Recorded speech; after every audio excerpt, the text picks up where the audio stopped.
Hello, Dallas here. I teach you how to draw and paint at home. This video is all about the process and the media that I used to create this beautiful abstraction, this piece. This piece took a long time, not because it was difficult, but because I waited on it for a while. I did a first layer and I looked at it for a long time. I just propped it up on a wall, thought about it, and it's also a collab piece with my daughter. So I wanted her input too, and wanted to get what she saw out of this and what her goal was before I added my flares and my take on it. First of all, it's just a large piece of drawing paper. Then I taped off with painter's tape this border, which originally I thought I was going to fill in with really cool geometric shapes with my acrylic pens, but that didn't end up happening. So after I taped this off, we had this whole area that I wanted to do a wash of bluish purple. So that's what you see here. Hidden under these other layers on top are sort of areas of more purple periwinkle like this, and then more areas of this dark, nice navy, because I really just wanted a wash. So I used a large brush, water, and I wanted it to be a translucent background, so that's why I used watercolor. The third step was just my daughter's idea. She used a pigment liner and created all these wonderful organic shapes and loops that she was getting lost in, and I thought that was super fun for her. And then I noticed that either it was me that created these shapes and she filled them in. I think that's what happened. I think I did the pigment liner shape first. She filled those in, and then there's these areas over here with that pigment liner that she filled in. A little more of a close-up here so you can really see. The fourth step was what I thought was gonna work, which were these acrylic pens. So this purple shape, this green line, and this is a metallic gold, which in theory I really wanted to work. However, if you think about watercolor, it's water-based, and these acrylic markers were also water-based. So what ended up happening was that we'd make a mark and then it would dirty the end of our pen with this color of this blue underneath. So I didn't want that to happen, so struck out. And then I just let it sit for a while, for probably like 3 weeks, and just thought about it.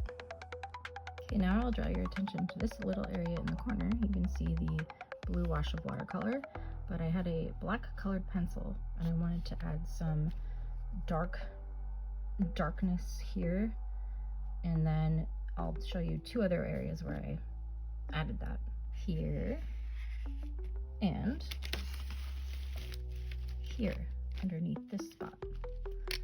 So my goal there was just to add some depth. So that's why I used black, and I used the very broad side of a colored pencil. So I was just taking it and doing this. I wasn't using the fine tip of the colored pencil, but was using the very side like that, and just gently sketching over where I thought I wanted it to be dark. So at that stage, it was very much just sort of an underpainting. I always planned to add layers on top, but I wanted depth. So now those areas that I pointed out are here and here, and I think all the way into this corner as well. My final step was, you know me, I love color. So I wanted color and opacity on top. So the difference between watercolor and gouache is that watercolor has a gum material in it that allows the particles to kind of disperse, and it gives it transparency, so you can usually always see paper beneath it. With gouache, you can decide how pigmented you want it to be, but it doesn't have that gum base in it. So it ends up drying a little more chalky, and it can just be a texture thing, a preference. So I wanted the top layer, this top layer of color and shape, to be bold, and I didn't want it falling into the background. So my first plan was to do these areas of white gouache and then go over them with color. However, once I got this white layer down, I just thought these were really cool shapes. I love how they contrasted with the background.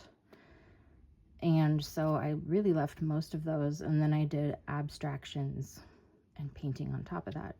Here you can see this one is like a pear shape, so I made that to be more of a pear. I like repeated patterns of squares and ovals and circles, so I added all of these web looking things or bubble looking textures. This is where I had to wipe off some pigment from a brush or something, and it got onto a paper towel.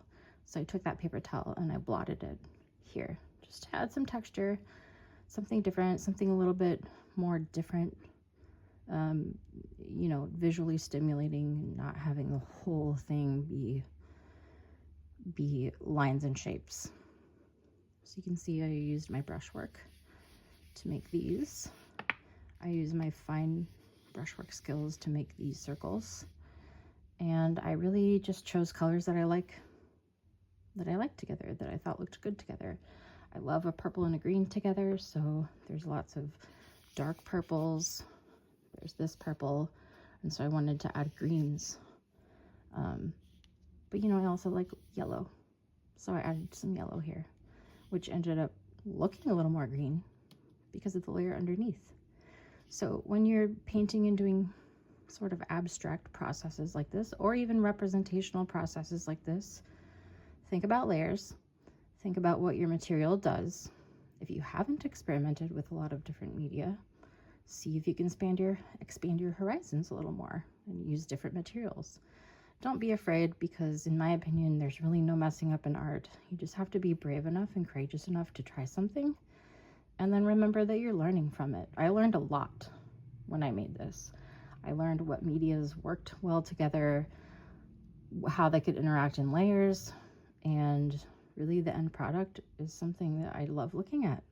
So that was my goal, and I hope you can learn to trust yourself, play around. Art is playful and curious, and I want you to go into that the next time you do a drawing or a painting. All right, see you guys later.